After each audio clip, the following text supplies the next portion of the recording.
Yo, what's up guys, it's Zayo here, and today I got a little something special for you Master Duel players, because I pretty much never make content for Master Duel, but I'm bringing you guys my favorite deck, almost of all time, but for sure my favorite deck on Master Duel, because heroes suck on Master Duel, because DPE has banned everything out, but anyways, we're talking about Swordsoul Tenyi here, one of the strongest decks, like I said, in Master Duel.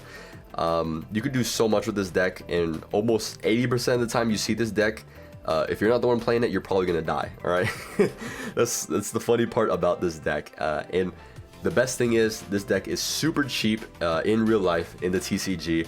So if you do like the deck here, playing it on Master Duel, you can actually pretty much for the most part get the same exact deck, almost card for card, to play in real life. And now would be the best time to get it because it's not really even meta, which I know may surprise some of you Master Duel players, but this deck is not meta in the TCG right now. But at any moment it could be, because the deck is fairly consistent in what it wants to do, and it's just crazy. I mean, what can I say? Let's just get into it, and then you guys will find out why.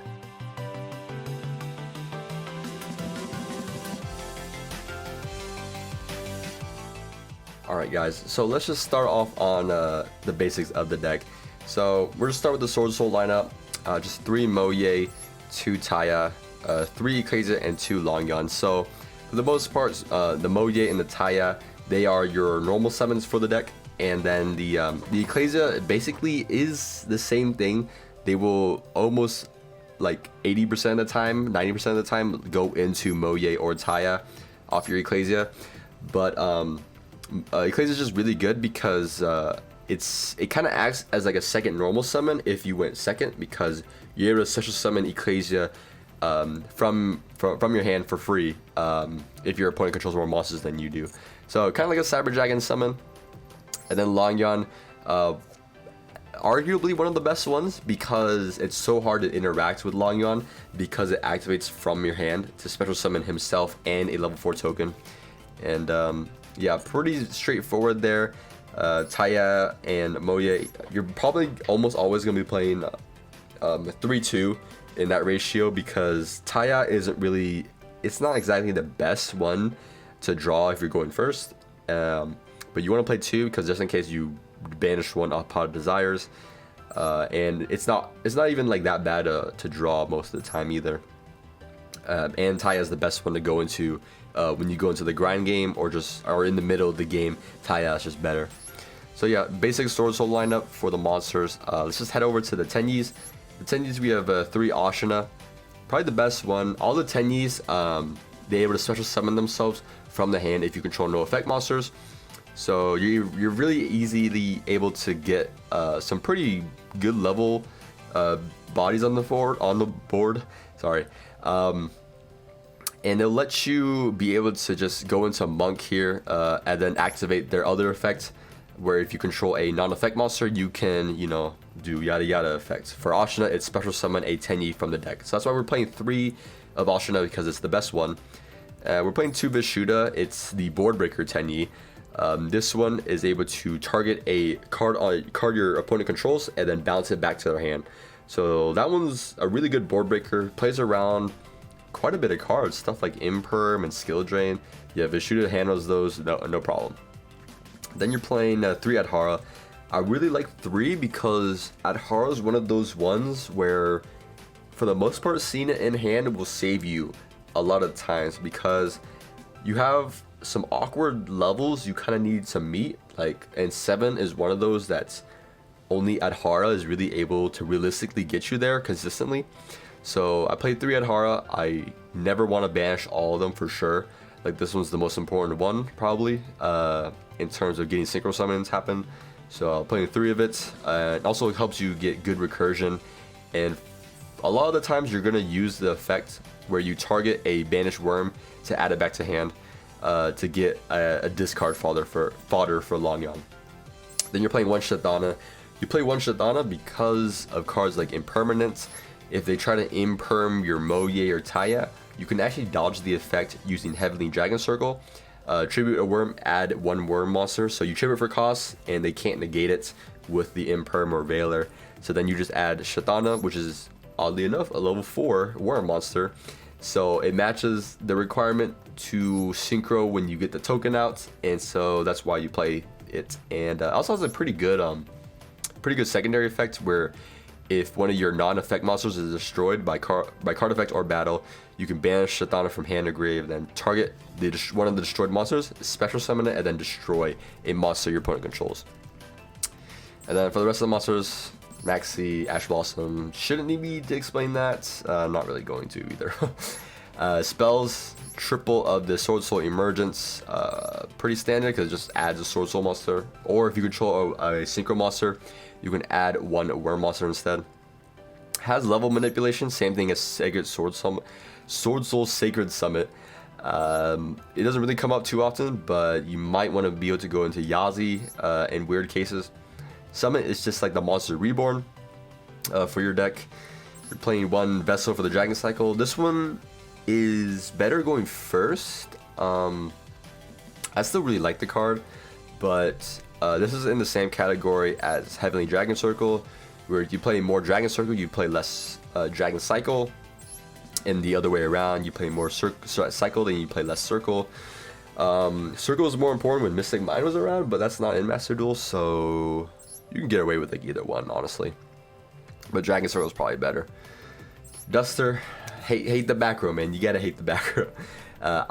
I trust the deck's ability to go first or go second, so I want a card that just deals with back row, because that's realistically the only thing I can imagine beating Swordsoul is stuff like, you know, Floodgates. But we're not gonna talk about Floodgates. But yeah, Cosmic Cyclone, kind of the same thing as the Duster, but a little bit more reactive and works going first too. Double Called By, pretty self-explanatory. Droplet, this deck can use Droplet pretty well. I'd rather have a Droplet than a one of like Evenly or a Dark Ruler. I wanted at least like one more go second card, and so I thought Droplet was probably the best one to use, so that's why that's in there. Triple Imperm, probably the best hand trap, right next to Ash. I would say for the most part, Imperm's usually better than Ash. But I think Master Duel is in one of those metas where you are better off playing hand traps, because stuff like Branded just dies to an Ash Blossom, and then you have Imperm to stop like stuff like Swordsoul, because Swordsoul kind of loses hard to Imperm, to be honest, if they don't have Circle. And then Swordsoul Blackouts, you only play one of this, you don't need more. Just target a worm monster you control and 2 cards your opponent controls, pop them. And also has an effect to special summon a token if this card gets banished. So that comes up too. Alright, now onto the synchros. One Yazi. You go into this card a lot if your opponent has back row still, and you kind of think it's like, if you think it's like an Imperm, then going Yazi is probably your best bet. Because then not only do you get rid of the card, then you also special summon a Moye or Taya from your deck. So really strong there. Baxia is your board breaker. You're able to spin back cards your opponent controls back to the deck, and also has an effect where you can revive a monster by popping one of your own cards on your field. So this one does come up when you want to go for Chao Feng. You're able to make Chao Feng using a light Yang Zing, and very rarely you can use a dark Yang Zing if you level manipulate some of your cards. But when you make Chao Feng with a Baxia, then you're able to prevent your opponent from using light monster effects. So if you know your opponent's on like Cyber Dragon, or if you know they're like playing Nib or something, then you can make a Chao Feng with light, and then they won't be able to activate monster effects that are light. Pretty good there if you're scared of Nib. Draco Berserker, quick effect banish when your opponent activates a monster effect, and also can do like a double attack on monsters, but just remember it's only for monsters. Chisha, you gotta play 2.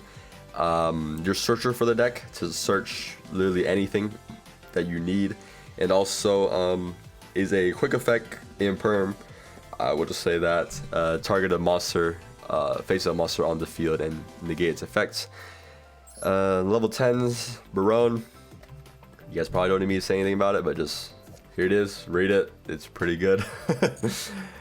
Cheng Ying, same thing, but better in certain situations. Has a lot of protection and is a battle god, like quite literally, like super insane for if you want to end games through battle. And then these Synchro Longyuan. I really like this if you want to play greedy and draw like some extra cards. But it is also just a double interruption if your opponent is on like a field spell deck or something like that. It's honestly one of the safer cards to go into now that like Flunder isn't really like in the meta anymore. Because now Longyan is able to banish like a special summon monster and is also able to banish a spell trap. So that's really good. Then triple monk, 1 shaman. Nothing too crazy there. I would say for the most part you almost always play 3 monk now because the third one does come up if you don't kill them. And then your 15 slot, it'll just be like extra synchro stuff like Drageye is a good level 8 synchro that negates spells or traps, or you do like a good level 5 Danglong, a good level 5 synchro like Danglong. I don't really want to go first, is a go second build, so that's why Danglong's not in it, but you would probably play this in some capacity along with the Yangzing trap card that is like an Omni negate or like a judgment or whatever. But yeah, pretty straightforward deck, and like I said, I love that the deck is almost the same, like card for card almost in TCG. So if you like the deck here, make sure you guys pick it up in real life while it's cheap, because it's not even meta. It's not even meta, that's crazy. But yeah, let's get into some games, and let me show you guys what the deck can do. Alright guys, so here we have a duel here. We're starting off here. This is part of the, when I was just playing around in Duelist Cup. I just thought it was a cool game to show off to you guys. And here's our starting hand. Not the greatest starting hand, if I'm going to be honest. But it's serviceable because we have Max C. So, you know, we're letting him go first. I love going second, but we're going up against Branded. We don't have an Ash, but we do have Max C. That's pretty good, right? Okay, but he has Ash for our Max C. Okay, never mind. Not too good. Now we're not doing so well. So, for most people, I don't think everyone really knows how to play Branded correctly yet, but this guy, I don't really know why he did it this way, but he sent an Albion to the grave instead of like a Tragedy. Maybe he thought Tragedy works when you discard it for costs. I don't really know what happened there. I don't know why it was done like that, but we do have to deal with a Mirror Jade, and he activates the Albion engraved to send a Branded spell or trap. He sends Retribution, so I'm thinking maybe I have to deal with the Retribution, right? This is like a summon negate for the most part. But instead he activates it to add Branded Fusion back, which doesn't really make any sense. Alright, whatever, that's fine. That means it's winnable, right? So we only have to deal with a Mirror Jade negate, or not negate, Mirror Jade banish, my bad, and a card in hand. That is most likely a hand trap, at least one hand trap. I guarantee it's a hand trap. But let's start off our turn, see what we can do here. We draw our card for turn and pop quiz. Can I kill him? What do you guys think? Leave a comment down below. Can I kill him right now with this starting hand? All right, let's get the game rolling. We go Ashina, and he's got Max C. Okay. We can live through Max C, right? How bad is Max C? But the real question is, second question, do I play through the Max C to attempt to OTK? The answer is, we always play through Max C. Okay, not always. We don't always play through Max C, but here I'm going to. So the reason for that is, the reason I want to play through Max C here is because he has a Mirror Jade on board. So imperms are all turned off unless I out this, and I can deal with Valor because of the combination of cards I had in hand. I had Ashina and a Vessel, so that means I'm able to go into Chaofeng, the level 9 Synchro, and prevent light monsters from activating their effects. So that's why I attempt to go for this. It is very risky though, I'm not gonna lie, but I droplet the Mirror Jade here for 2 reasons. One, because I want to keep Monk, and also 2, I want to decrease the attack by 1500. So then I go Vessel here, send Adhara and add Vishuddha. It's a little bit important, but not like too important. I did that because I wanted 2 Adhara in rotation early. But we go Vishuddha, special summon. Always do that first and then activate Ashina Engrave. So we go Ashina, special the second Adhara. And then I just do it here and activate Adhara to add back my Ashina. Maybe he does something crazy, I don't know. Here we go for a Boxia, but we actually do not activate the effect to bounce or spin back the Mirror Jade. We just go for the effect to special, and then we synchro off into a Chowfang. So I don't have to worry about Nib or Baylor or Gamma. There's probably more hand traps than that. But I don't have to worry about any of that. And also, I don't have to worry about Imperm because he has a Mirror Jade still on board. So now there's not really any hand trap, hardly any hand trap in the game that really stops me here. There's like maybe one, I think maybe Skullmeister can stop me here, but we go Chisha 1, add a Swordsoul card, and Moye 2, draw a card. So now the only hand trap you can really use here is Skullmeister or Ash, and that only stops the Moye to draw, and that's fine. I'm okay with the not drawing because I have game on board after what I'm gonna add right here. So I don't get the draw, that's fine. He's very, very scared I'm just gonna end the game right here, but I'm able to. So I just go Longyuan, pitch the Ashina special summon and a level 4 token, and then we go Synchro 10. Here you can't go into Baron because I'm warm locked, so I just go Chengying here for a little bit extra damage. Looking back, I should have just gone for the Longyuan Synchro, but either way, this is still quite enough. He has like 20 million cards in his hand, but I'm able to kill right through that anyways. So yeah, I mean, that's the cool part about this deck. There's almost always ways to kill because Longyuan burn, and then you just make big synchros. It's one of my favorite decks, and that's just, you know, a little fun game. I just thought of showing off, capitalizing on someone's like mistakes on kind of like their board that they made. Alright guys, so that is Swordsoul Tenyi in a nutshell.